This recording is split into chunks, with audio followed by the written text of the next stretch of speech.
Professional wrestling is the one true sport. Other sports have their share of intense, dramatic moments, but nothing can compare with professional wrestling.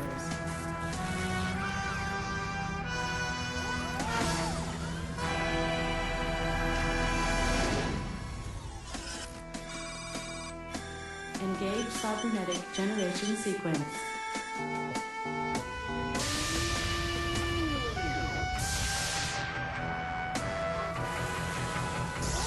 Malfunction detected. System overload. Warning. Warning. Warning. System overload critical. Warning. Warning. Warning. Welcome to Wrestling History X, where three friends come together to talk about the stories behind the matches. I'm Matt. I'm Mean Gene's optometrist. And I am Mary Shane Harper. Welcome to episode 117, WCW Saturday Night. Saturday night's all right for fighting. Saturday night usually is a main event, but not so much because this is in prime time. So WCW Saturday Night was a weekly television program produced by WCW.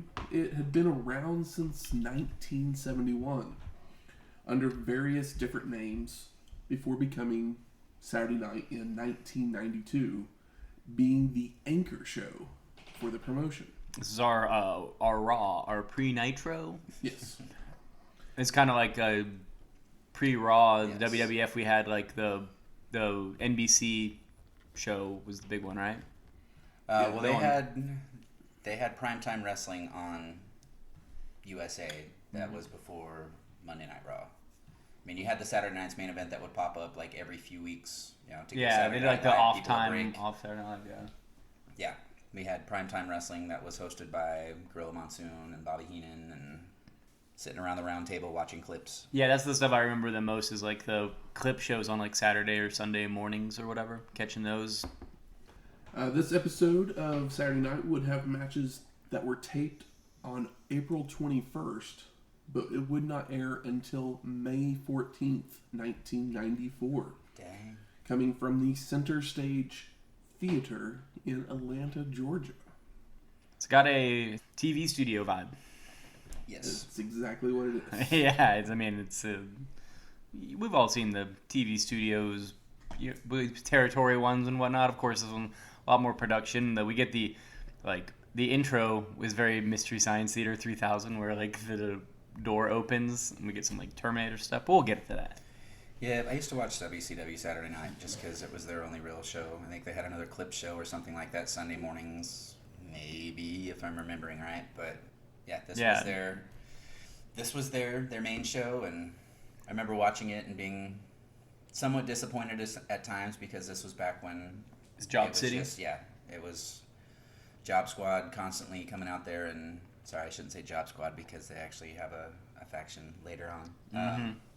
That's Yeah, why Anderson the likes to jobbers. call them carpenters. That's Carpenters? Yeah, That's because good. they're building the people up. That's nicer. I like I can see that. that.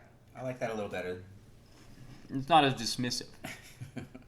But we are in Atlanta, Georgia. Are we ever? And I bet Shane probably found something delicious to bring to the table. Man, I hope so, because between Philadelphia and Georgia and... Yeah. In Philadelphia and I mean, Georgia, New York's kind of getting up there with and New York with Raws, but WCW, they love their southern states, so I taking had to over do the JCP. Yep, I had to do a little research because it's getting difficult to figure out what the hell I can find or make from Georgia, and I was in the mood for a little boozy cocktail today. Oh, there's booze in here? Just a splash because I didn't have enough. I was looking up a sweet little cocktail to make, and I looked up what are some signature desserts in the Atlanta area, and it popped up with a place called Flip Burger Boutique that has a popular following for their milkshake that I decided to, kind of spin it into an adult beverage by adding some alcohol. But it is a Nutella milkshake that is topped with toasted marshmallows. I toasted them in the oven by putting them under the broiler. I just came back from a weekend at the lake, and we didn't get to make s'mores, so I decided to elevate it a little bit more and kind of make it a s'mores type Nutella shake with a splash of vodka and a splash of Kahlua in there.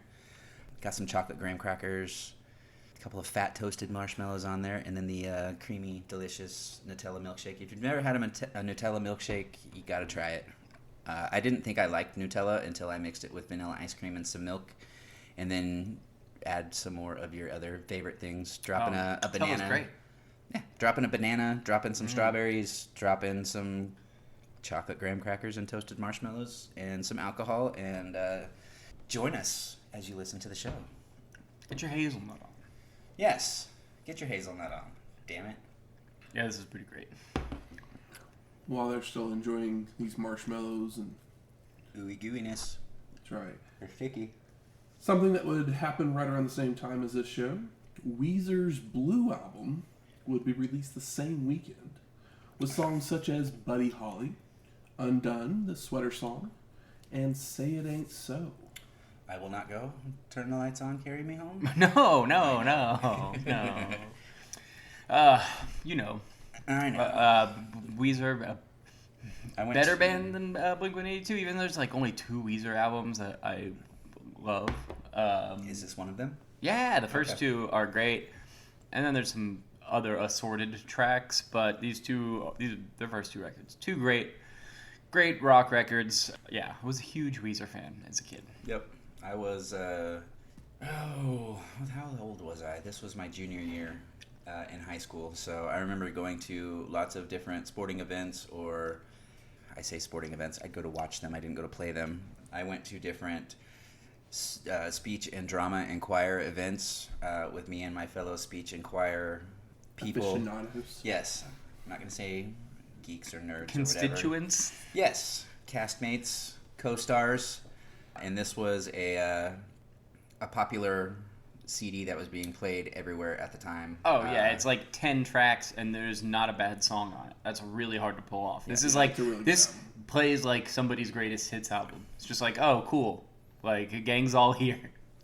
Yeah, Buddy Holly is still one of my favorite videos of all time because it recreates the Happy Days. Happy Days, with which Eminem. goes Yeah, along with this fabulous milkshake here. Spike Jones, right? He directed that? Did he do that one? I think so. Hell yeah. My favorite thing about Buddy Holly is they put it on Guitar Hero, Oh, yeah. or maybe it was Rock. It was Rock Band, yeah. It was one of them. It was whichever one it was. But I had I love to play the guitar and sing at the same time, so I Oh, actually nice. bought myself a mic stand to put the mic. But I had played the Buddy Holly song so much that I literally could turn around backwards and not face the screen and play Buddy Holly. Yeah. For the amount of times I've listened to this album is crazy, but it took a long time for me to realize that at the end of the first verse, he says, "What made these guys so violent?" Because he says violent the way he sings it, which is great or whatever. But even knowing every word of this album, I still was like, yeah, I just like mush mouthed through that when I sang along. Violent. Do you guys have a favorite song off this album? I mean, Buddy Holly for me. I mean, It's yeah. Same for you? I mean, I gotta look it up to see if there's any I'm forgetting. Mine, it was like, for me it's really hard, but like My Name Is Jonas and In the Garage are 2 that I My love. Name Is Jonas is really good too. I mean, it's any one of these songs I would not tell you that like I wouldn't be like, oh well, that's a bad choice, because they're all so good. Like Holiday is probably one of the most underrated songs on the album. But yeah, I mean, I know every fucking note of this record. Yeah, Of this one and the one following it, Pinkerton. But I mean, yeah, Holiday was good. Buddy Holly, yeah.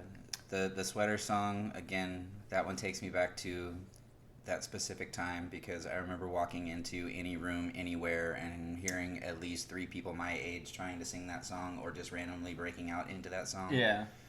God, yeah, it's like just quirky enough that it breaks through to like everybody. Whoa, whoa, whoa. Yeah. But yeah, it's hard to dispute the first 2 Weezer albums. You can say plenty of other things about, because they put plenty. It's weird. They took a long break after the second album, and then they just have not stopped putting out records since then. They probably put out 10 records, like, since 2000. They've put out quite a few. They make me look forward to October every year. I know that much. Why? Because I wake up when September ends. That's Green Day, you monster. Oh, that's Green Day? Oh, Yeah. wait, sorry. My That's right, gosh. we're talking about Weezer. My bad. You made a Blink-182 joke, now a Green Day joke. Weezer's not even pop punk. It's very funny. It's okay. It's nerd rock. It's they're just a guitar rock band. I don't know what to say. My bad. Sorry. I do like their cover of Toto's Africa. That's a choice. Yeah. Nope, can't agree with that one.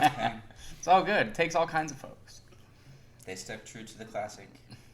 Let's go ahead and get on to WCW Saturday Night. And we get an opening Oh, that's so epic. with the building of the perfect wrestler in a warehouse It's like- / lab. We get the Mystery Science Theater like door open, and then all of a sudden it goes like Terminator meets like Aliens, that kind of like sci-fi vibe, and they're making a Terminator basically. Yeah. Like the perfect wrestler. Where's Kurt Hennig at?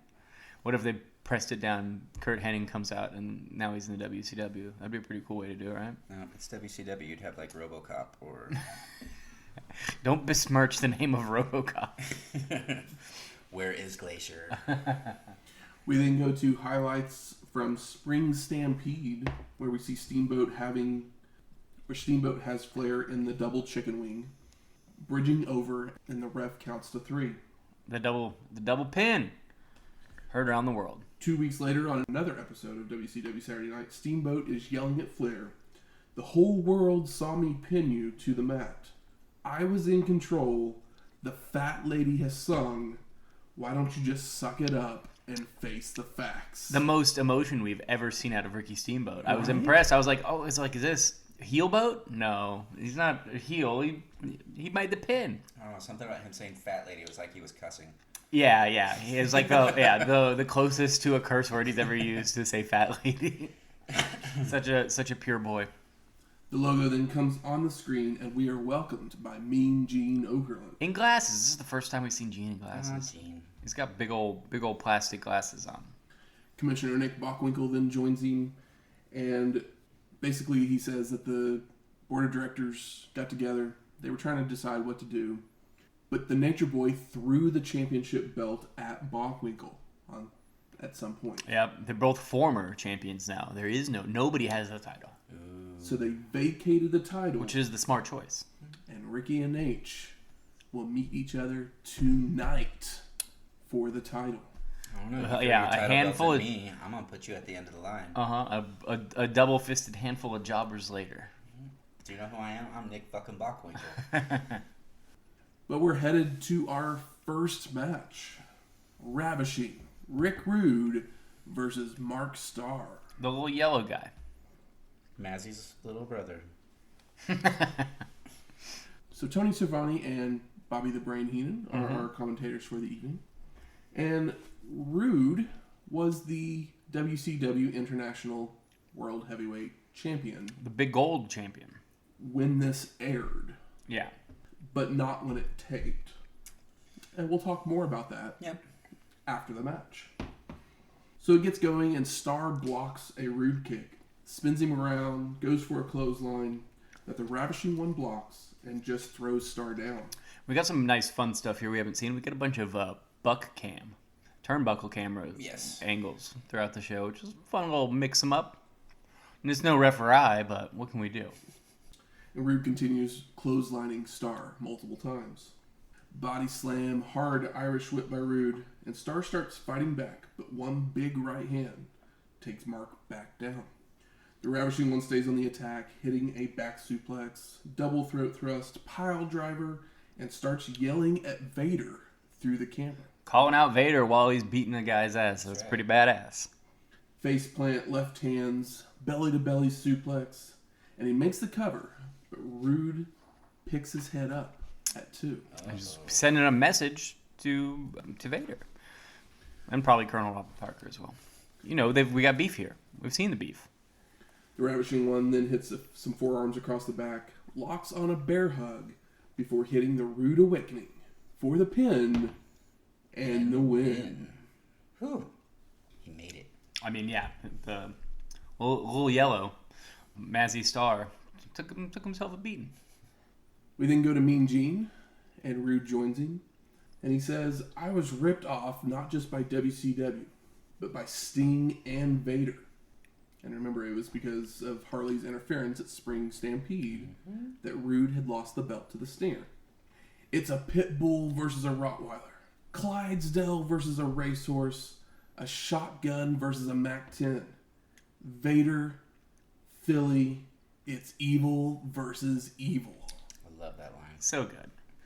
I was going to be Mac-10 Mike, but Mean Gene's glasses just needed to be talked about. Yeah. Okerlund then tells us that the Ravishing One had won the title back from Sting in Japan.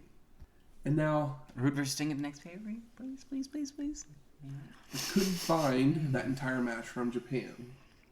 But we did find a 3-minute highlight video. And you might be wondering, why would we just throw a 3-minute highlight video in? Well, because Other it than- changed the history of professional wrestling. Yes. Because it's Rick Rude's final match. And my heart is fucking broken. I know. We watched the clip right before we started recording, and my stomach dropped into my nuts, and my nuts dropped into my toes when I saw the spot we'll talk about here. So the video shows us Rude and Stinger both entering before staring each other down. The Ravishing One hits a clothesline and grinds for the enjoyment of many. And we are in a packed Dontaku New Japan show. It's a big show for these guys, and they're fired up by it. You can tell that they're feeling it. Yep. But Sting comes back with a body slam and a leaping elbow drop. Rude with a front suplex onto the ropes, followed by the Stinger tossing the Ravishing One high up into the air to splat to the mat, before Rude hits a pile driver. The Ravishing One is then on the outside of the ring, when Sting hits a tope suicida, where they land on an elevated part of the flooring. And this move would end up blowing out Rude's C4 and C5 vertebrae. Yeah, it's maybe even half a foot or whatever, but it's raised. It's like the floor, and then it's raised up, and then the ring is on it, and Rude is basically laying across it right in the center of his back, and Sting makes a huge tope suicida, lands right on him, but his back is he's a seesaw, man. In the video, you can even see Sting, as soon as he stands up, he's like, Oh shit. oh no. And you can see Rude physically hurt, because we assume they go another 10 minutes, because there's a lot of clips of devastating moves that even make this harder to watch, but that impact is heart-wrenching. Yeah, Rude would continue the match, taking a suplex onto the ramp, avoids a Stinger splash on the guardrails. The Ravishing One would then deliver a not-so-rubber band slam on the steel, before Sting would come off the top rope with a clothesline onto the ramp. Rude would hit a top rope clothesline, an elbow drop, before hitting a top rope knee drop for the pin and the win. And Rude coming off the top, it's just you can see he's he can't stand up straight. Yeah. He is, and he blew out his back. Tell me a lie. You'll hear that song eventually. But because we're watching WC Saturday Night, and we're not watching it on the network, Nope. we got some commercials. Oh my gosh. Nothing nothing. 1994 commercials. Nothing to scratch the nostalgia button old television commercials. I don't know why, but it really does take you back to a place. We had some Syntec Oil, I remember this. Beverly Hill Cop 3. Oh, yeah. Axl Rose is back, guys. Yeah. Sega- Axel Foley. Not Rose. Yeah. What is this? Green Day? Axl Rose of Green Day. Sega Game Gear, Sega. for those who want a game in color. That's right. Oh, yeah, I had The a world Game is Gear. more than one. It ate so Lime green. many AA batteries. Took 6 of them. Pert Plus. I don't think they make that anymore. But it worked. And it works great on tennis players' hairs. Hey, get your Atlanta Braves catalog. Mm-hmm. Woo! The old hair commercials where they would do the CGI hair and be like, "Oh, we fix split and broken hairings." Wagner Power Roller. yeah. It's a roller that has a sprayer attached to it. We get a Jolly Ranchers with people riding bikes in the desert. Oh, I remember this and one Indians. very, very well. It's got like the big fruit showing up next to the mountain. Eardrops. Yeah, the U.S. swim team uses earwax removal. Hey, you thought you just wanted a Braves catalog? Get you a WCW catalog to get that WCW gear. Fuck yeah. Merch. And then a Remington triple foil. Oh man, yeah. If you can grow it, It can shave it. it can shave. I mean, according to Tales of Vince McMahon, he doesn't go anywhere without his electric shaver, and tends to do it while driving. That's safe. But then we get Tony, Bobby, and Mean Gene welcoming us back to the show, and they tell us that Dave Sullivan has been injured, and he was supposed to wrestle later in the show. Oh, man. And we've never seen Dave Sullivan. Is he even real?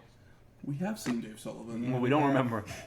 He went by... Equalizer. Oh, okay. So Yeah. he's not really Kevin Sullivan's brother. He just is now. I think he actually is. Oh, really? Kevin Sullivan's brother. Okay. Kevin's back now, so they have to... Kevin's just trying to get his brother paid. Mean Gene tells us that the bookies are taking bets on Steamboat and Flair, and the brain wants to know the odds. Put a little money on it. Yeah, betting on wrestling. Great idea. Yep. Totally. But we get our second match. The Nasty Boys of Brian Knobbs and Jerry Sags versus Quinn Nash and Brad Anderson. Fuck yeah. Another Anderson brother? More like an Anderson son, as Brad Anderson was Gene Anderson's son, who was Ole's partner in the Minnesota Wrecking Crew before Arn. Oh. Okay. Have we seen a Minnesota Wrecking Crew match? We saw one, but it was already Arn and Ole. We've never seen a Gene Anderson match. Were Gene and Ole actually related? No. Okay. It's very much just a work name to... Just like Ricky Steamboat, his name is not Steamboat. He wrestled and looked like a guy that I cannot remember his name that was a Steamboat, and they're like, oh, we'll just make you a Steamboat too. Okay. So the match gets going as Knobbs slams Anderson's head into multiple turnbuckles. And then we get Brian with the clothesline, a double back body drop from the boys, Sags with a knee drop, and the Nasty Boys are just double teaming away on Anderson. Poor Brad. Knobbs charges into a corner only for Brad to avoid, delivering a drop kick before making a tag. Nash gets a knee immediately before being thrown into a turnbuckle by Brian, followed by a back suplex from Jerry. More head slams into turnbuckles before an Irish whip aided avalanche splash by Knobbs. Brian continues with a running power slam before Sags comes off the top rope with an elbow drop for the pin and the win. Man, what happened, Quinn? He wasn't nasty enough. The Nasty Boys join Bean Gene, and Sags says, "We've been stuffing our faces with victories lately," before laughing about Cactus Jack falling off a stage and hitting a shovel. Remember that schmoz of brutality? It was a great match. It was great. No, I mean just like it was wild. And Knobbs then says, "Dave Sullivan must have slipped on a bar of soap, but we're coming to Slamboree and we don't have any opponents. So maybe some of these legends can come out of retirement." But Mean Gene then informs them that Kevin Sullivan has a new partner and will be facing them in a Broad Street bully match with Dave Schultz as the special guest referee. Dave? Like the Dave Schultz? The Dave Schultz. Wow. As in the baddest man in the NHL, as he holds the record for most penalty minutes in a season. Okay. That's pretty cool. Well, he sounds a little more intimidating than his name. Well, I mean, his name does have a Z on it, so That's true. Yeah, that's usually a sign that you're a badass. Mm-hmm. I mean, that's why we think the Nasty Boys are badass, right? Yeah, Nasty Boys, Nails. Nails. And remember when they put the sound effects on Nails' voice? It's so bad. We then get an ad for Slamboree. And it shows us highlights of Wahoo McDaniel and Nick Bockwinkel, who will be at that show as legends. There'll be some oldies there. We then go to some commercials again, and we get TBS movies bringing us Mary Jane Harper Cried Last Night. I've never seen that one. And Intimate Strangers. I've never seen that one. Mary Jane Harper Cried Last Night. I had to look that one up to see what the hell it was all about. Oh, yeah? This wasn't... It stars Susan Day, that was famous from the Partridge Family. I love the Partridge Family reruns as a kid. I guess it has to do with child abuse or something like that. Yeah. A woman on the verge of a nervous breakdown that takes out her frustrations on a child. Oh, wow. It looked Little upsetting. Mary Jane Harper. Looked a lot crying. It's like the, my name is Luca, I live on the second floor.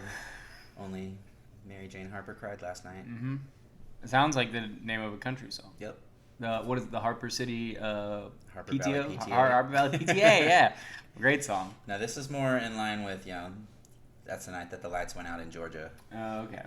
A little darker, a little deeper. Yeah. Next one up is How Will Killer Deal with Super Metroid? He goes into a room, a Rottweiler, and comes out a Chihuahua. Oh, it's his little googly eyes. I mean, Super Metroid, great video game. We get a Skittles commercial. Taste the rainbow. Yeah, what do you guys know about lemon Melba lime? Sounds interesting. The gimmick is that they're like, Combine the flavors. Combine the flavors. Get your chew on. Orange, strawberry, grape. Yeah, there you go. Mm-hmm. It sounded like you were talking backwards. We get another WCW Wear commercial. Adventures Wanted. Explore Alaska. Yeah, call your local travel agent. When I'm in Atlanta, Georgia, I'm thinking that's about what Alaska. I think of is Alaska. Alaska, exactly. Fleer Ultra baseball cards are the now gold available. pack. Yeah, you guys remember buying some Fleers. My dad was a big card guy when I was a kid, so there was always cards around the house. Or when I was little, he'd buy like the packs of like Disney or like Savage Dragon or like X-Men cards, just because I'm going to the card shop, get the kids with me, get them something. And of course, once again, another Beverly Hills Cop 3. We get a lot of repeat commercials, but there's some gems hidden in between. Yeah, and there was only 7 this time around, as opposed to like the 15 on the first commercial break. We're then back with Mean Gene in the WCW Control Center, and he hypes up Slamboree going through some of those matches before sending it to an interview with stunning Steve Austin. Well, doesn't he also say something about a Hall of Fame? Are we getting the first WCW Hall of Fame? Well, we got it the last Slamboree. Oh, okay, yeah, I guess that is true. Yeah. Yes. Andre, right?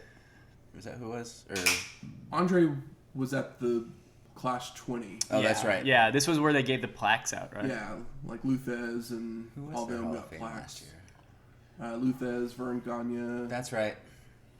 And then a guy wrestling too, maybe. Yeah, Mr. Wrestling 2. There was 2 others. I don't remember who they were. Yeah. Okay. But Austin says, I've been held back for political reasons because we know there is no one athletic enough to stand up to me.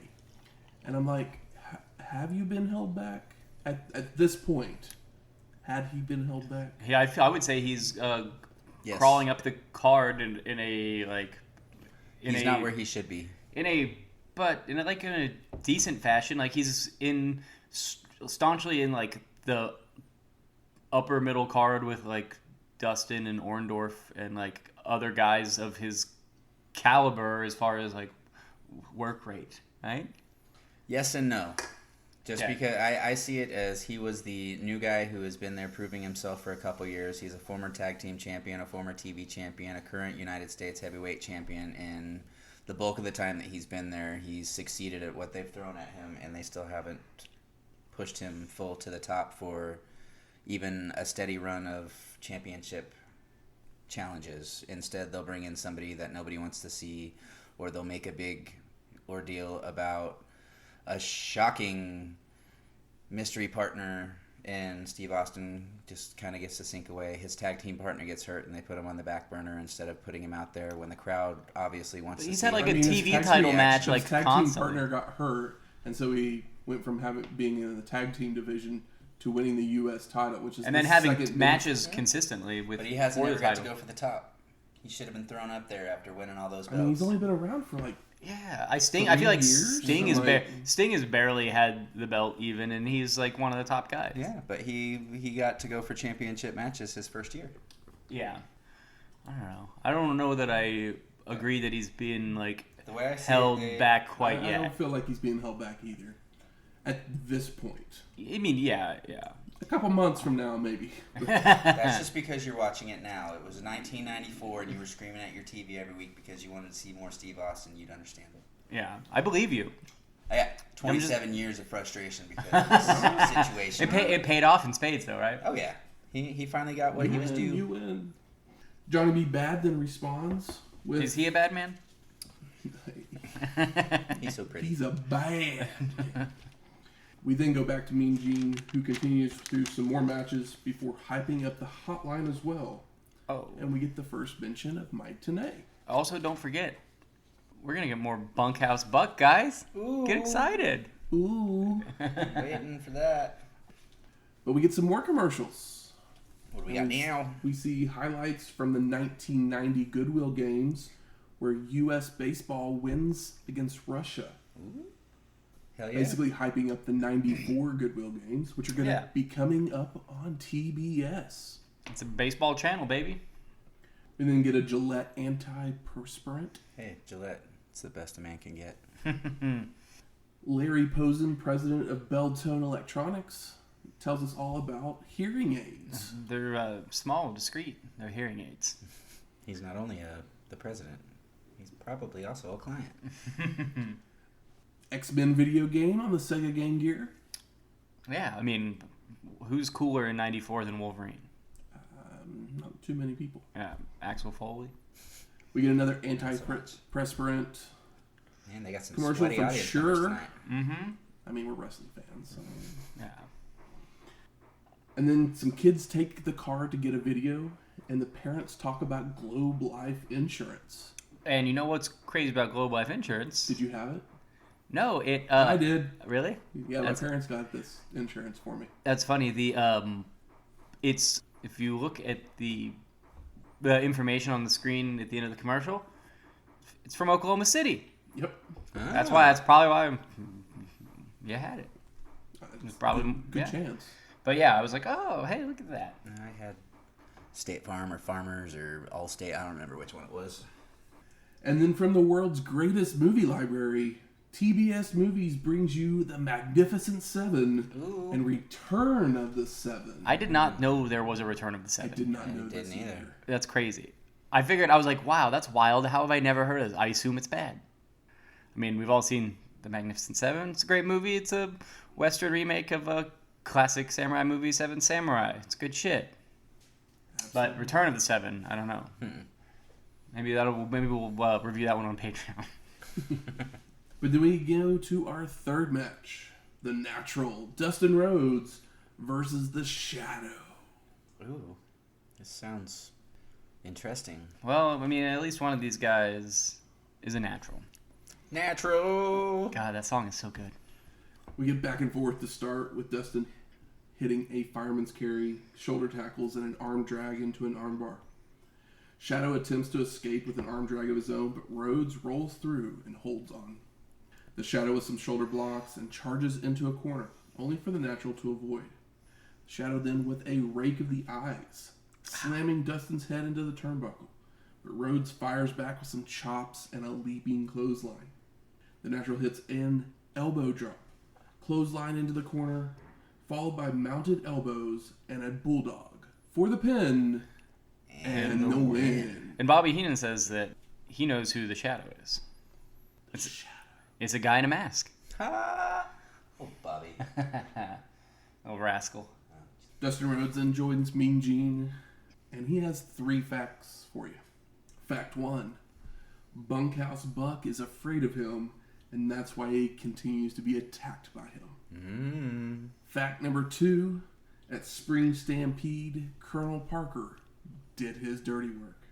And fact number 3, they cost me the U.S. Championship when they attacked me with my own cowbell. Here's an idea. Don't wear a fucking cowbell. Buck and Parker are 2 raccoons scared up in a tree, and I'm gonna kick your butt. Not the best promo, but I mean, you know, Lord willing, we'll get some juice when we get this match, and it'll be the end of Bunkhouse Buck. Dustin will get his win back. In all fairness, this aired at like 5 o'clock, 6 o'clock at night, so, you know, they couldn't, and it was 1994, even though it was on cable. Yeah, they couldn't go too extreme yet. Yeah, kick the raccoon's butt. That's animal cruelty. I don't think Dustin's saying ass to save his life. But, yeah, Buck and Parker are two raccoons scared up in a tree. Yeah. We then get another ad for Slamboree, and we see highlights of the induction of Mr. Wrestling 2 from the previous year's show. Aww. Before we go to some more commercials. Heck yeah. TBS Award Theater. It's going to be showing Steve Martin in The Jerk. Love that movie. Yeah, I was born a poor black child. Yes. We then get the Maverick trailer. Oh, Maverick. Mel Gibson, Jodie Foster, and James Garner. Of all these commercials, it just made me want to watch Maverick I did too. because I was like, man, I haven't seen this since I was a kid. I don't know if it's good or not, it's so but good. there's just so many. The sets and the costume design just look so fun. And who directed this? It was Richard Donner. Richard Donner, of Superman 2 fame. We get another Skittles commercial, another X-Men video game. Don't get a treadmill, get a Nordic track. Oh, Nordic man, tracks. Nordic track. Those Call for the things were the brochure. shit Remember back in calling the for day. brochures? Cross-country skiing in the privacy of your own home. Yeah, total body work. Yeah, you don't have to call for brochures anymore. You just get online and go to the website. That's what's wrong with the world today is there's no We need more person-to-person brochures. connection. We Give me that phone brochures. number. We need more brochures. Give me that phone number. I don't want to order online. And if I haven't mentioned it before, the Braves are on TBS. Are they? They got a game tomorrow. At least, whatever the show aired. Yeah. I'm August. sure they actually have a game tomorrow too. Yeah. In August. real life. August 15th. Baseball. They play a lot of games. We're back to Mean Gene, and he hypes up the hotline. Hell yeah. What is it? 1-900-909-9900. Hell yeah. Kids, don't call now. Number has been discontinued. Get your parents' permission before you fake a phone call. We then go to our fourth match. The Patriot versus Tony Zane. USA. USA. USA. We're on TBS. Yeah. Oh, okay. Tony Zane's got the he's Don't make me kick your butt, Matt. You guys are just two raccoons up in a tree. The Tony Zane's got the like big guy gimmick. Your King Kong Bundy's. Your the Giant Paul White. You get a big guy. You put him in the single arm singlet, and Tony Zane is the big guy in a single arm singlet that will probably be staring at the lights because he's not a Patriot. I wonder if he's related to Billy. Probably not. Billy Zane's super secret cousin. Could be. I mean, it could be. Tony Zane could be the David Sullivan to Billy Zane's Kevin. Yes. So it's back and forth until the Patriot hits a body slam and starts to work the arm. When Zane escapes with some back elbows, charges into a corner, only for the Patriot to move and deliver an arm drag. I love there's some weak Patriot chants where people are just going, Patriot, Patriot, and it's like, that's not how you chant. You go, Patriot. Like, that is a bad, follow the syllables, guys. I can't believe, I guess they're not wrestling fans, because it doesn't seem, they don't act like it. They just know how to say USA. The Patriot stays on the attack with a drop toe hold, applying a camel clutch until Zane makes it to the ropes. Camel clutch done by the Patriot. That just... It seems weird because the camel clutch is always the stereotypical Middle foreign Eastern guy Yeah. move. Yeah, you get the Patriot. It's the, what would it be? The, I don't know. I was trying to think of like an animal that's not, the bison, the bendy bison. The bison breaker. Bison breaker, yeah.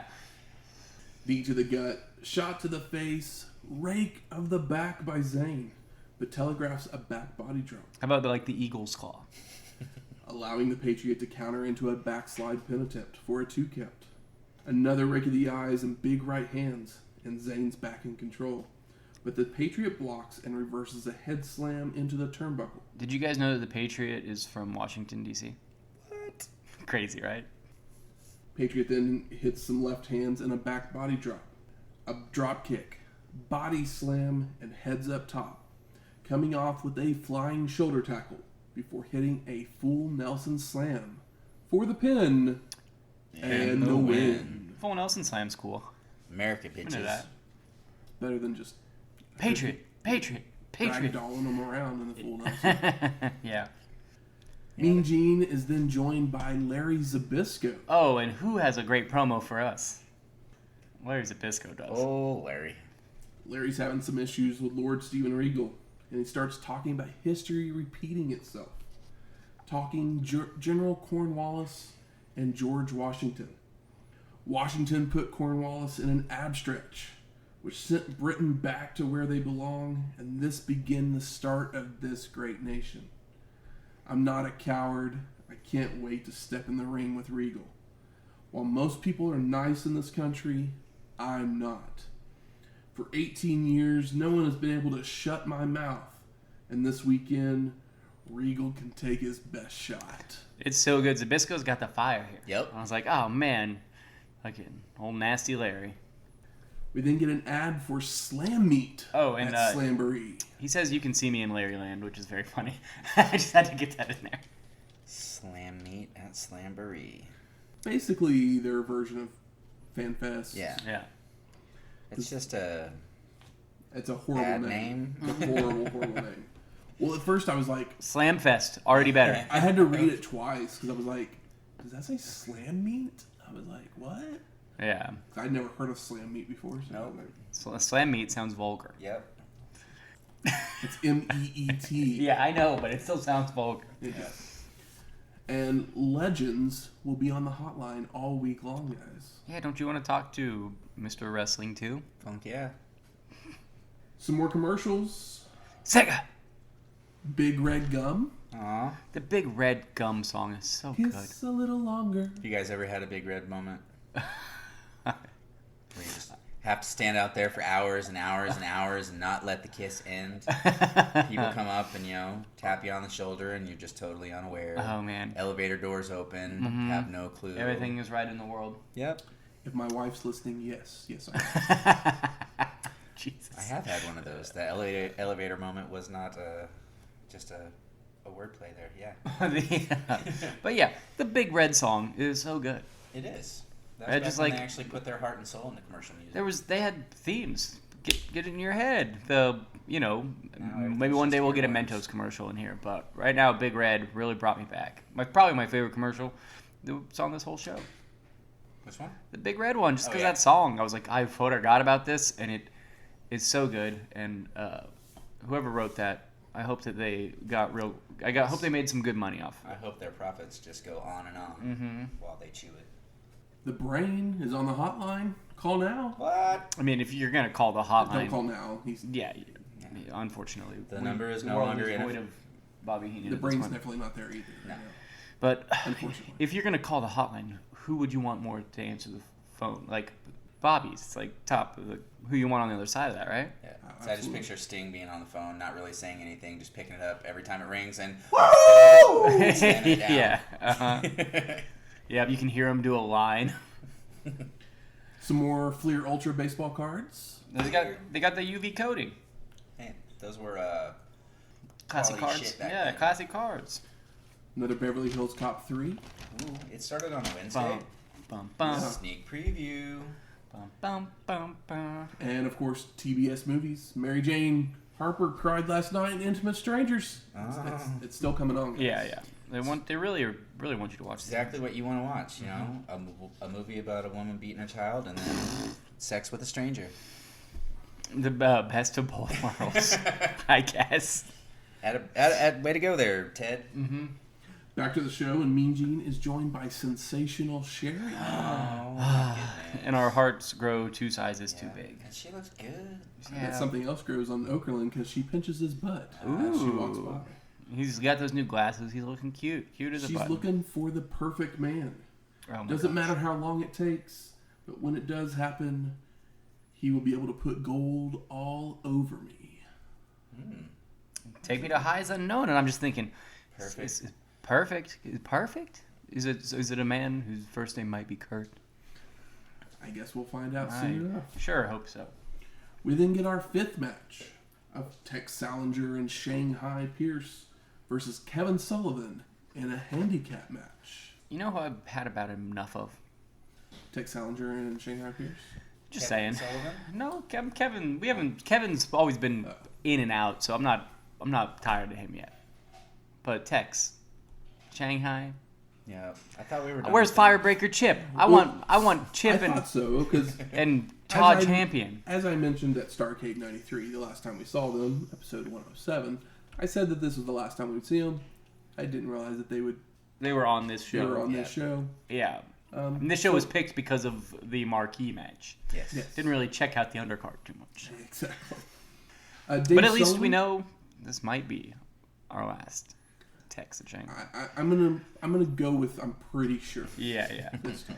No promises, but based on Cross our fingers. previous research, the end is nigh. Now Dave Sullivan was supposed to be in this match, as I mentioned earlier in the show. So Kevin is going it alone, and he rushes the ring only to be met by both Texicans. Sullivan fights them off with right hands and kicks, headbutts them both, a head slam into a turnbuckle of Shanghai, which allows Tex to come from behind. And Kevin Sullivan's going wild. He's a little bowling ball in there next to these guys. The Texicans go for an Irish whip into a clothesline, but Kevin reverses it, sending Pierce into Slazenger to be laid out. Sullivan then tosses both Texicans out of the ring, only for the Nasty Boys to run down and attack Kevin. Motherfuckers. What? Sullivan's trying to fight them off, but receives a double team shoulder block. The Nasty Boys then set up a pile driver top rope combo when Cactus Jack comes running in, nailing Sags with a chair. Well, that's Mr. Psycho is unexpected. here. Jack's laying out both boys out with right hands, Bang, bang. leaping clothesline to clear the ring. And Cactus Jack and Sullivan back into each other and don't know how to react, but they focus their attention back to the Nasty Boys on the outside. So, it looks like we're getting some CJ, the Jack and Sullivan connection. Mean Gene is then joined by Jack and Kevin, and Sullivan says it was the Nasty Boys who attacked Dave in the locker room because they didn't want to wrestle him. He is pure intimidation. Kevin then starts blaming Cactus Jack for not taking care of his brother, as Jack had been teaming up with Dave after Max Payne left. Okay. So, Max Payne took his guitar and went home. Equalizer went face, I guess. I so. guess. Well, I guess Equalizer was probably still Equalizer went Dave. Dave. Yeah. His face. Cactus Jack says he's no babysitter, and while he doesn't like Sullivan, they have a common enemy. And Kevin agrees to team up for one match at Slamboree. Oh my god. Somebody says something about John Crunk. Who's John Crunk?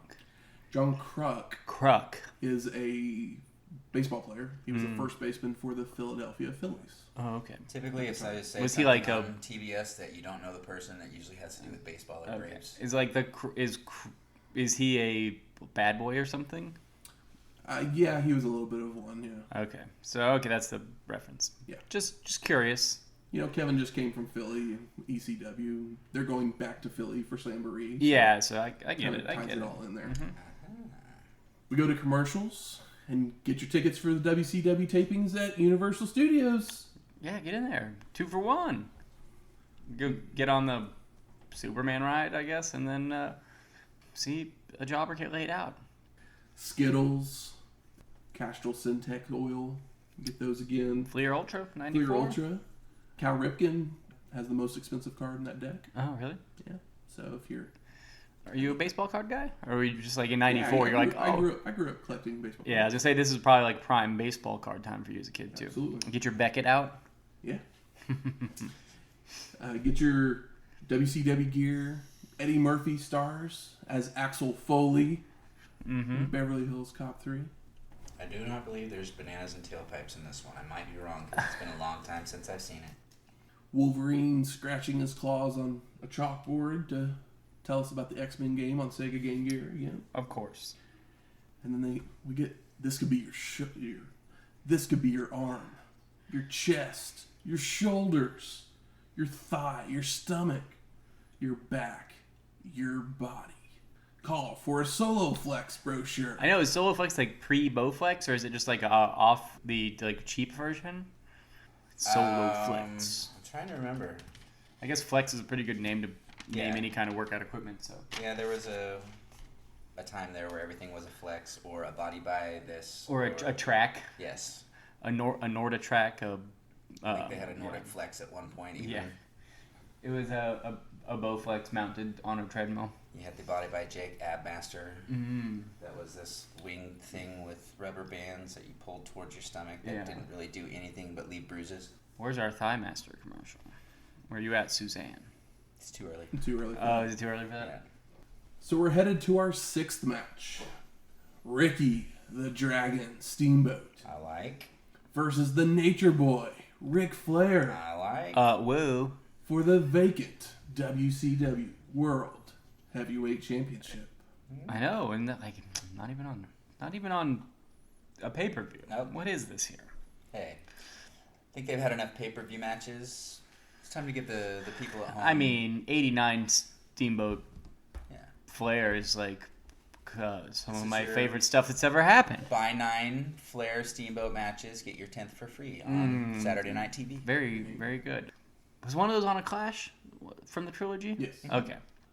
Yeah, so Ricky's still doing the flame thing, and I just love, they never zoom in on him or whatever, but the little dragon, the guys with the dragon heads when he comes out. It's like that one time he came out with the dragon head a couple of years ago on WCW, and he easily abandoned wearing it because it's not a good look for him.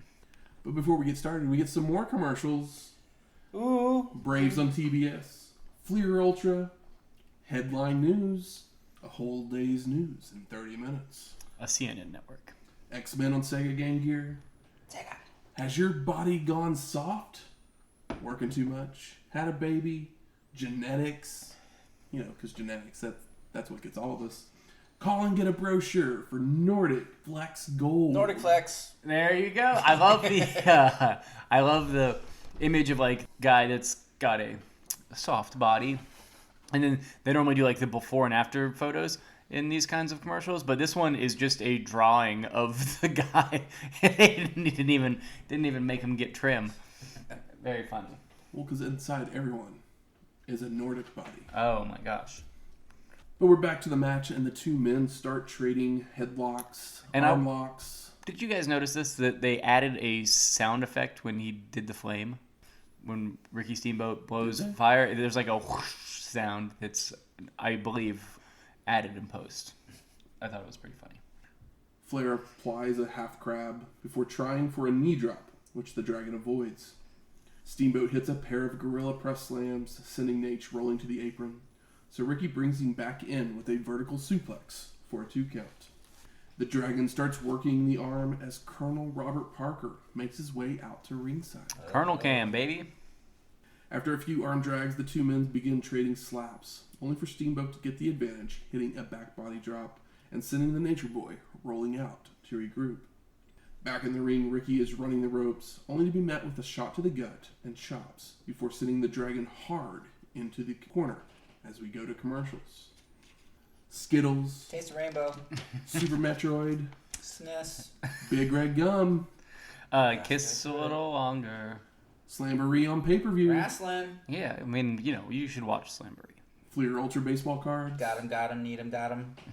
Beverly Hills Cop 3, Maverick, and Mary Jane Harper cried last night in Intimate Strangers. Why is she crying if she's beating her kid? We don't even know what the movie's actually about. The do we? kid is Mary Jane. Oh. See? Puts a whole new level on it now. Mary Jane Harper cried last night. Yeah. Still doesn't make me want to watch it. No, I don't want to watch a movie about a kid getting beat. But back to the action as Flair sends Steamboat to the floor. Nate comes off the apron with a double axe handle and continues with more chops. I know Ricky stayed in the ring like a true face, but Ric Flair, rolling right out. What the hell is up with Flair's hair? Did you notice it? It's kind of got this like bob look to it. Remember how everybody he's done a bob off and on. AJ Styles so much shit for his hair. It's like that, but short. It's like it's not as bad as his gladiator haircut. it's very much minus the bangs, like Emily on 90210 that we were. Oh making yes, fun of yeah, earlier. yes. Where Very she much has like that. she has bangs in the front and then bangs in the back, like Yes. neck bangs. I mean, her bangs, yeah, it's kind of like that because Flair's bangs in the front are as long as his bangs in the back. It's just, it was really weird. Ric Flair's never It's Starr. had really. There's like a great hairdo. It's the best when he's just got the bleached out butt cut that's a little shaggy. But like, yeah, he's kind of got. It's terrible. It's Rick doesn't have the best head of hair. Yeah, it's yeah. It does its own thing. Back in the ring, the Nature Boy goes for multiple pin attempts for 2 before the two start trading arm drags. When Ricky gets the advantage momentarily with chops, only for Flair to hit an atomic drop. Chop Fest breaks out again with the Dragon gaining the advantage. Hits a back body drop but misses a drop kick as the Nature Boy just backs away. I love the very rude-esque Steamboat sell of the atomic drop. Flair goes for an elbow drop, only for Steamboat to avoid and attempt a scoop slam, but Nate lands on top for a near fall. Ricky rolls out to the floor to regroup, but is bent when he makes his way back onto the apron, with the Nature Boy delivering several elbows across his face, only for the Dragon to chop Flair and come back into the ring with a sunset flip for a 2 count. Scoop slam and a near fall. Steamboat sends Nate to the corner, following in only to receive a big boot. The Nature Boy chops Ricky down and heads up the turnbuckles, only for the Dragon to meet him with several strikes before hitting a superplex for the pin. And no! Flair kicks out. No leg work yet from Ric Flair, and we got to talk about that airplane crash in '74. Does that sound right? Something like that. Mm-hmm. Yeah, something like that. Steamboat heads back to the top, coming off with a splash, but Nate gets his knees up. Rolls on top for a pin with leverage, but Ricky reverses it into a small package for a 2 count. Nature Boy with more chops, a back elbow, second rope knee drop before applying a sleeper, but the Dragon escaped by ramming Flair face first into a turnbuckle. And don't forget, we still got some Colonel Cam. Don't forget the Colonel's here. Back to his feet, Steamboat's chopping away on Nate as we head to commercials once again. You deaf? Get a brochure. Yeah, I like how we evolve when we get more.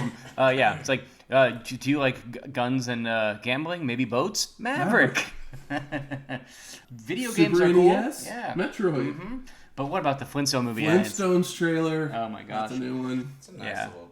I mean, I saw that movie in the theater. I had the like glass clear mugs from McDonald's. I don't know if the movie is good, but I have strong memories because it was just so heavily promoted, and I was like the perfect age for it, especially because this is like early 90s cable. There was a lot of Hanna-Barbera on, lots of Jetsons and lots of Flintstones, and I watched them constantly. Yeah, it was. Plus, the movie has It was something. one of my favorite men to ever act, Kyle MacLachlan, in it, and I thought you were gonna say Rick Moranis. his very. I mean, I love Rick Moranis too, and his very sexy assistant Halle Berry. Yes, that's right. She was in that too. Mm-hmm. And I mean, we all love Rosie O'Donnell, but they did Yeah, Betty a little dirty. She's a little awkward choice. Yeah. I'm still happy about the Elizabeth Perkins. Is She that played who played Wilma? Wilma. All I know is that I remember Wilma being pretty hot, as hot as I could think she was when being like probably like 6 or I 7 mean, at I've the loved time. Elizabeth Perkins forever. I mean, I don't even know what she's from. she was in Big. Oh, She okay. played the love interest of Oh, okay. adult Kevin or a big Kevin. Or Big Josh. big I'm Kev. not saying Kevin. Big Too many Josh. too many Sullivans. Too many Blink 182s out there, right? Damn Axl Rose. But yeah, in Weeds, she's Celia Rhodes. I watched a good amount of Weeds, and then I don't know where I stopped, but I stopped. You probably stopped where the majority of people stopped because it got really weird for I went. a while. I know I went too far, where I was like, I don't even know why I'm watching the same one. But hey, they're supposed to be rebooting it. Oh wow. Okay, well, Coming back for more. maybe Mary Louise Parker will use Vidal Sassoon. Right? which was our next commercial. Yes. And then finally, Kung Fu weeknights on Yeah. TNT. Oh, Big Ted just bought up those Kung Fu syndication, it looks like. Oh, yeah. I mean, when you're done with the classic movies, you got to go with the Kung Fu. I've never watched Kung Fu. I don't either. Nope. But back to the action, and the Nature Boy tosses Ricky to the floor, only for him to come back in to start up with more chops, sending Flair to the floor. The Dragon comes off the top rope with a judo chop, but Nate catches him in the midsection, goes for a vertical suplex, only for it to be reversed by Steamboat. You did miss, I believe, there's a Flair flip when we come back from commercial, but Ricky catches him with the clothesline, which is one of my favorite spots. Just in general, I love it when Rick gets caught. Ricky works over the Nature Boy on the apron, goes for another vertical suplex, only for Flair to float over and chop down the Dragon. Nate misses a knee drop, so Steamboat drags the Nature Boy to the corner to start working the leg by wrapping it around the ring It's post. about time. I think we've got our 20-minute call at least at this point, and he's finally getting into that leg. He continues in the ring by locking on a figure four until Flair can reach the ropes to break the hold. It was quick. He went straight to all right, I got you. I'm gonna post the leg straight to the figure four. Ricky stays on the leg, goes for another figure four, only for Nate to kick him away. So the Dragon goes back to chops, which causes a Flair flop as we go to another commercial break. Ooh. Sega Game Gear. Pringles. Oh, Hey. it's Watch a Pop, can't stop. double stack, and it looks like it's not a tube. They're in a bag. It's looking wild here. I think it was a two Inside a bag. containers in a bag. Okay. Okay. The Vortex Ball. Don't Oh my gosh, and this is pre-Nerf, because I'm pretty sure Nerf ended up buying the Vortex, but this is, speaking of Rosie O'Donnell, Vortex by Kush. Kush balls? Yeah. The Jerk's gonna be on TBS. He hates these cans. And I hope you're have a pretty decent skin regimen. I would suggest, Noxzema. Did you ever use Noxzema?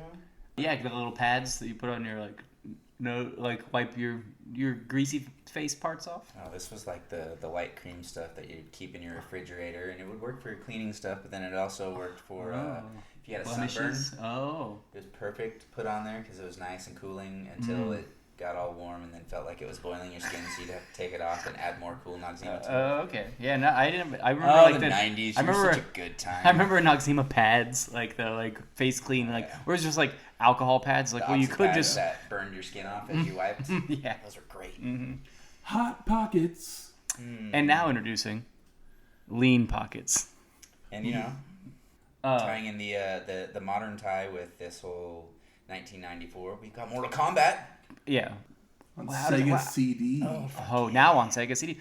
What is it? Is that the song? Mortal Kombat. I don't know. The song, the good song, the good Mortal Kombat song Yeah. in the movie. Yeah, I got you. Does anybody know where I can get a good catalog? From WCW. Ooh, get you a hat, a tote bag, they Did you have- see the Sting Clock? I did say the The same. Sting Clock was. I was like, there's no way that they made more than 10 of these. But my God, would I like to have a Sting Clock? Oh, man. And why didn't they advertise this whole catalog thing when Max Payne was still around so I could get a Max Payne guitar case? Oh man, Perfect. a Max Payne signature guitar. But back to the action. Okay. A Steamboat leaps off the top, but misses a splash and seems to hurt his knee. Oh, the Splash will do that. I wonder that's gonna happen next. Oh my gosh, could it be? The Nature Boy goes to work with a double stomp, vertical suplex, a knee breaker, and applies the figure four, even using the ropes as leverage. Oh my gosh. Shit. But the ref sees it to force the hold to be broken. That boy, ref. Flair continues working the leg and goes for another knee breaker, but Ricky blocks and hits an enziguri. Nage is back to his feet first and heads up top, but again is met by the Dragon, who press slams him down to the mat. Steamboat is pumped, and we get a little boat pose. How often do you get a boat pose? He then continues with mounted punches before sending the Nature Boy to the corner for the Flair flip, landing on the apron where he ducks a clothesline, jumps to the top turnbuckle, but Ricky decks Nate in the midsection on his way down for a 2 count. Damn, I know. I was just like, get him, Ricky, get him. Dragons running the ropes, only for the Nature Boy to deliver a stun gun across the top rope. Goes for a back suplex, but Steamboat floats over and locks on a sleeper, which Flair escapes with a back suplex. When he puts the sleeper on Ric Flair, I'm like, why is there no pop? And I was like, I guess because they're not wrestling fans. Because I was like, yes! And the crowd could not have cared less, it seemed. Like, they're there to see some jobbers and, Sorry, well, there's no Carpenters. Yes. And there's... And these architects are boring the hell out of them. For sure. And that is a sad state of affairs. Ricky places Nate on the top rope, hammering away on him before hitting another superplex. Makes the cover, only for the Nature Boy to get his boot on the ropes. I love the yell Ric Flair lets out from that superplex. It's that signature. Yeah. Oh my god. Yeah. The Dragon with the back suplex comes off the top multiple times with judo chops. Hits a gorilla press slam and heads up top once again. Coming off this time with a crossbody, but the ref gets knocked down as well. Ref bump. So there's no count. We get the visual pin though. As Steamboat is waking up the ref, Flair cradles him up for 2. 35 minutes. Which Ricky responds with a small package for 2. And an O'Connor roll for a near fall. Gross. Nate starts running the ropes and kicks the Dragon as he's trying to get up. That pump kick. Then tosses Steamboat to the ropes, hitting a monkey flip for 2. I noticed that we haven't seen the TBS logo at all, and it shows up this far into the show in the corner. And I was like, okay, well, I'm surprised. Nowadays you couldn't pay him to take the logo off the corner of the TV. It would fade in and out. Now it's just permanent. But a whole over an hour into this show, the TBS logo shows up. Ricky tosses the Nature Boy to the ropes, goes for a leapfrog, but Flair just runs right into the Dragon scales, rolls on top of him for the pin, and the win. And no! Mean Gene is then joined by Colonel Robert Parker. He has a briefcase full of money and will give it to Flair if he will just walk away from his mystery opponent at Slamboree. Parker says this man is over 300 pounds and has issues with the Nature Boy. Who is this stud? Wonder who it is. Could he be orange? Ugh. Nate then joins them and takes a look at the cash before Flair just decks Parker and leaves with the money. Mean Gene then says his goodbyes as it fades to black. So is that a yes or a no? Is he walking away? He's taking the money. I know, right? He took the money, but is he still going to?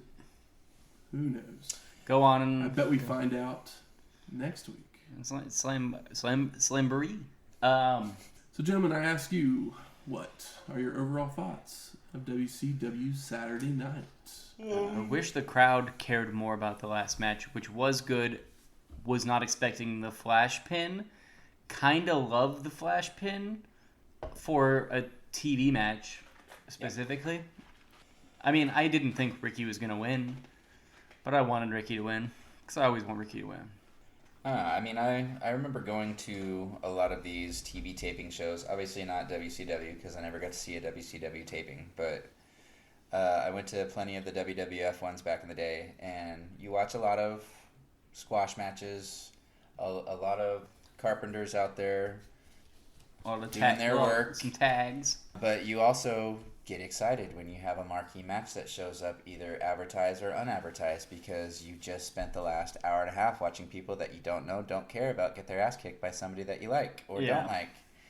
And this crowd just kind of shit all over this Saturday night. They had some chants and stuff early on, but they were not wrestling fans, is what I would say. They were more excited for Patriot. Yeah, come on, give me a friggin' break. I mean, this match is great. It's not the trilogy. It's not supposed to be a trilogy match. It is what it is. I think you guys kind of said it, but like most television program in the early 90s, this is all squash matches. Except for our main event, obviously. which is a very good Steamboat Flair encounter. Yeah, these guys are incapable of having a bad match. This is not a top 3 Steamboat Flair match. It's not the best one we've seen. But it's better than most matches that exist. Exactly. Still, I was gonna say, even their worst match would be better than most matches. yeah, it's like these are 2 of the best to do it, and they've got chemistry and have every single time. I mean, I was hoping we'd have one more dose of Steamboat as a champ, but then at the same time, I know he likes to fade in and out and isn't the greatest talker and doesn't have quite enough attitude to him. But I don't know. I want what I want. Yeah. I mean, we're all giant Steamboat fans, but we understand the criticisms, and also Steamboat never seems to stay anywhere for long enough, and it seems like he could have been in the 60s or 70s. It feels like Steamboat would have prospered in a as a continued champion. Kind of a man out of time in a way, but yeah, with the orange haze on the horizon, I guess I'm okay with him not taking the gold. Yeah, it's all right. I mean, Steamboat is he's like birthday cake. You can't eat it every week, but it's nice when it shows up, and you're always gonna take the slice and enjoy it. Good. Where's the smart marks at? All right. Fuck you. I think it's time we smark it up. So what are some of the best moments of this show? Zabisco promo. Yeah, that was really good. Sherry showing up because I love her. Rick Rude smashing that jobber while calling out Vader to the camera was pretty exciting. Yeah. And then, of course, the last match is the best wrestling match, and the flash pin caught me off guard. Wasn't ready for the flash pin, and when it happened, I had the flash pin. I thought Ric Flair was going to win, so it wasn't surprising that he won, but I didn't expect the flash pin. Yeah, I'd agree with all of those there. Sherry was a nice surprise. She was looking extra lovely. Mm-hmm. And she's teasing Steamboat and Flair. You can't get mad. A person showing up. Best thing on this show is Dave Sullivan not wrestling.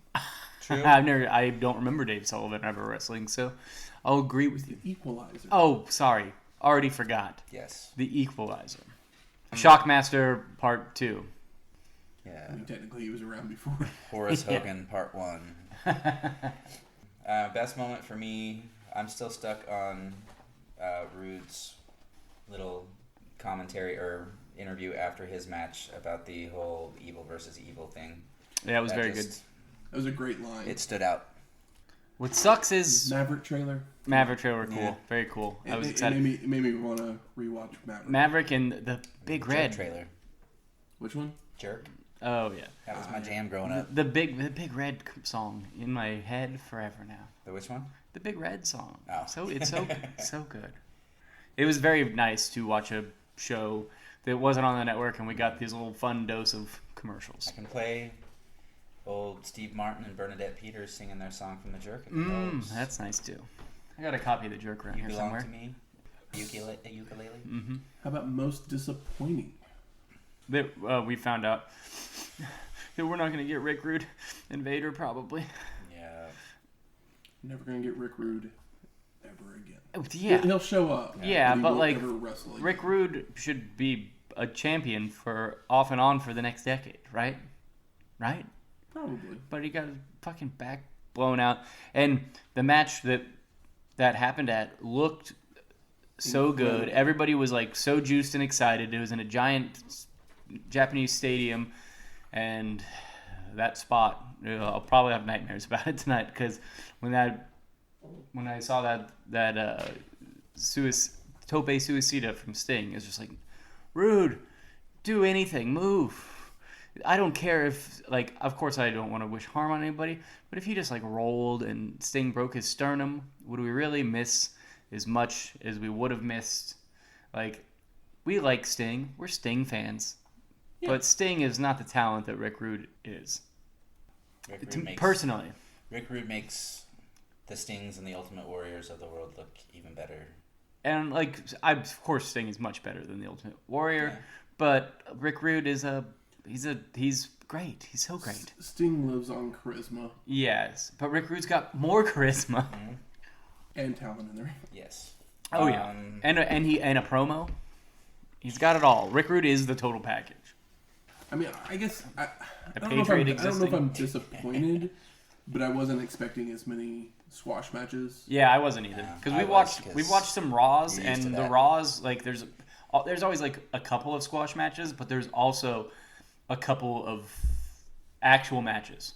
There's always like two, like maybe like three like squashes and two matches with people that have names. Or the fact that like literally none of these guys had any, like usually, because like multiple times when we've watched Raw, the carpenter jobber person has been someone that has ended up being something down the road. Yeah. Yeah. Absolutely none of these, most of these guys, this is like the last time that they were ever on TV. Mm-hmm. Yeah, they just took their like Yeah, $80 and went home. WCW is very in the $80 old and a school sandwich. TV mentality with this one, where Raw had already started to twist it a little bit.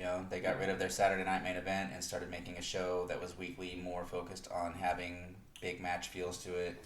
Whereas WCW still kept. They're still doing like Southern Territory television. Yep. Disappointing for me was the fact that Kevin Sullivan was on the show just at all. Oh my gosh, what's with you? I don't like Kevin Sullivan. I never have. I haven't seen enough Kevin Sullivan to have any like strong opinions, but I really love the photos of him holding a sword next to a woman. I like his. Because they look like a Venom album cover. It's I like cool. his passion for the business and how into it he gets, but I just don't like him as a character. Or on. It's like he doesn't you need to be on appreciate him TV. like in the cornucopia of wrestling history, but more more behind the camera. And then it I just understand that. gets worse and worse and worse. How about best performer of the night?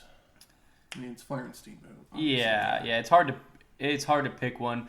Ricky has some energy here. We got a good Ricky promo earlier on. He has some fight in him. Maybe his best pair of trunks here with the white trunks with the dragon on them. I mean, I was hopeful for the Shadow, but he didn't do shit. Yeah. Yeah. Mm-hmm. How about most surprising? For me, The it flash was pin. the Zbyszko promo. Oh, wow. Yeah, good call. Yeah. Zbyszko promo was so good. Where's Paul? I miss Paul. Roma? Or Orndorff. Yeah. He may not be around anymore. Yeah, Who knows? knows? I'm a Paul Orndorff fan. I need to go back and watch some old Madison Square Garden shows on YouTube and find me some Paul matches. With an orange haze on the horizon. Yeah, but Paul. People from the Orange Past may be jumping ship. Yeah, I mean, I can probably get some pre-Hogan Orndorff. Making their way to the ring. It's trivia time. But yeah. You got one for 30 points? I can use them. Not this week. Yeah, I I am. don't. This week, the category is What Happened When? What happened when? I will give you a show that we have covered. You tell me what the last match on the show was. Okie dokie. I think I've done one of these before. Let's see if the old Pulled brain these off is... before. No. Five for off the top, off the dome. 3 for multiple choice, I imagine. That's correct. The show is SummerSlam 1991. The last... Alright. Shane. Alright. Are we talking the actual last match? Yeah. Or are we talking about the end of the show? I said the last match Alright. of the show. So the last match was the match made in hell. It was Hulk Hogan and the Ultimate Warrior versus Sergeant Slaughter, Colonel Mustafa, and General Adnan. That is correct. Wouldn't have pulled that one off the dome. The end of the show. I was the match made in I was heaven. hoping to trick you a little bit with because the last thing on the show was the wedding. Yeah. I love the wedding. Yeah. It's that time where we had to Sergeant Slaughter for a while. But I knew 91. I was like, well, Warrior for sure. That's the only thing I knew for sure. Yeah, that's where he ran up the ramp and was not seen until he ran back down the ramp at WrestleMania 8. Next week, Slamboree 1994. Motown Philly back again. It's a Legends reunion. Mm-hmm. Oh, God, I hope it's better than the last Legends. So we'll get some Legends. Oh, wow. and we'll Yeah, I get forgot about all those Hall of matches Fame where induction. Will we get every Legends and every other Falls? one. Will we get what? Legends and Falls. Legends of the Legends Fall. of the Fall. 1994. We might. Starring Brad Pitt and some other people. Eventually played on TBS or TNT over and over and over Yeah. again. Never seen that movie, but I do remember it coming out. Yeah, it's a good flick. The music from this week's show is the theme from WCW Saturday Night. Is that like And- robot sounds? I literally took and copied the Yeah. actual intro. I imagine so- it's factory jams with like a generic guitar riff. Factory sounds. And then somebody with a drill just Oh sitting by the yeah. mic. Yeah. Some Foley work. And Flair is our champion once again. So we play Spach Zarathustra by Strauss. If you like this episode or any of our other ones, please go out there and rate and review us on iTunes, Stitcher, Google Play, or wherever you find your podcasts at. If you have any questions, comments, concerns, you can always email us at wrestlinghistoryx@gmail.com. Also, we'll take some recipes because, like we said, we're going back to Philly. Oh, going back to Philly. For sure. Yeah, and this is where we live now. Yep, Philadelphia. Shane chose this Georgia. path for his, I did. and I think he might be regretting. We might be getting to a point where we just eat like a whole block of cream cheese on here. I can't because Philadelphia cream cheese doesn't come from Philadelphia. Oh, It's just wow. a name. Oh, okay. The one that I did with the bagel bites with the cream cheese in it was just a lie because I found out earlier. Don't break kayfabe. But you can also find us on Twitter at WrestlingHistoX. That's Wrestling HISTO. X. We'll talk to you next week. Later.